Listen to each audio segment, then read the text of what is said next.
Voilà, bonjour, alors les amis, on retrouve cette fois-ci l'évangile de Jean, bien sûr, mais le chapitre 14 et le début du chapitre 14 et versets 1 à 6, qui est le passage, vous savez, juste avant le passage qu'on a lu il y a 2 jours sur « Je suis le chemin et la vérité et la vie ».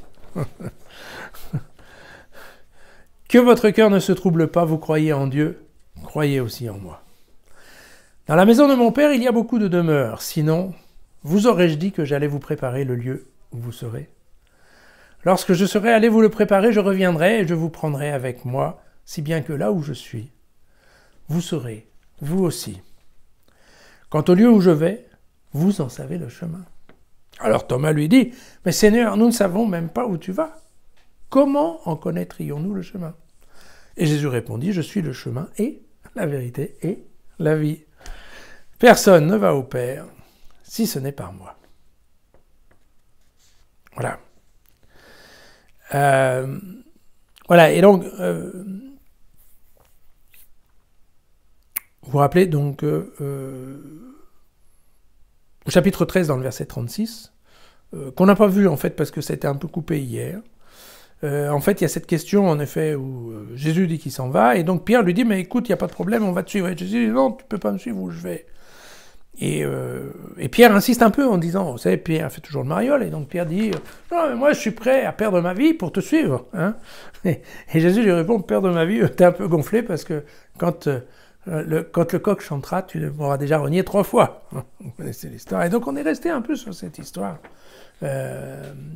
qui est, Jésus dit qu'il s'en va, mais on ne sait pas trop où il va, comment ça va se passer. Voilà.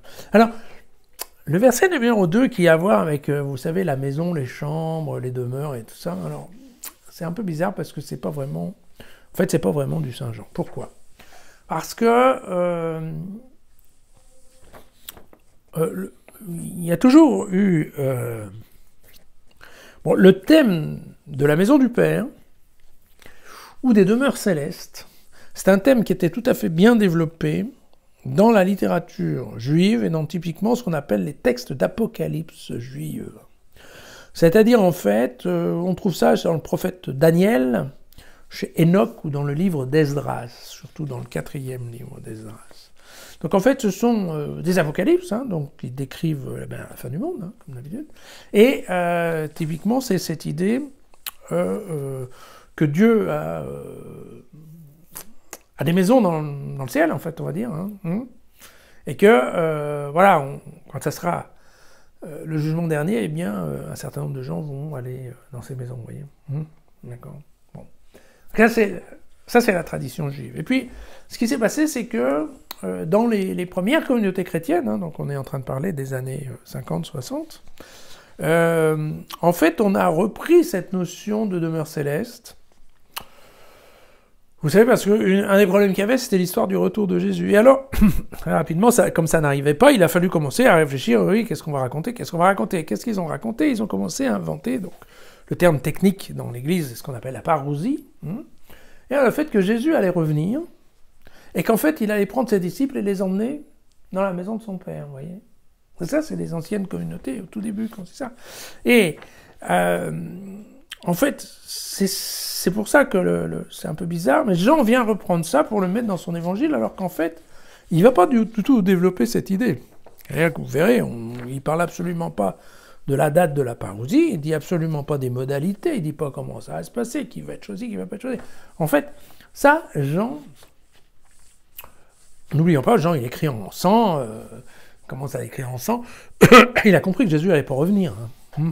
Donc la notion de la parousie, il nous la met là, en fait, pour faire le lien, pour essayer de calmer un peu tout le monde, à la fois le public juif, à la fois... Et donc il prend, en fait, voilà, ces anciens discours qui étaient dans la communauté, la tradition, mais sans lui-même y croire beaucoup, d'ailleurs, après, il n'en reparlera pas.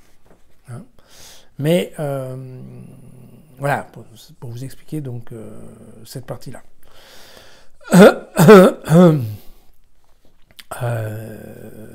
Notre ami Thomas, qui commence déjà à être sceptique, vous voyez, on ne sait pas où tu veux, on ne sait pas où tu veux aller, comment tu veux qu'on connaisse le chemin. C'est marrant parce que dans l'évangile, tout de suite, on nous met tout de suite Thomas comme le sceptique né. Type qui a les pieds sur terre, qui ne veut pas s'en laisser compter. et qui voudra mettre le doigt dans les trous. Ok. À bientôt. À demain même.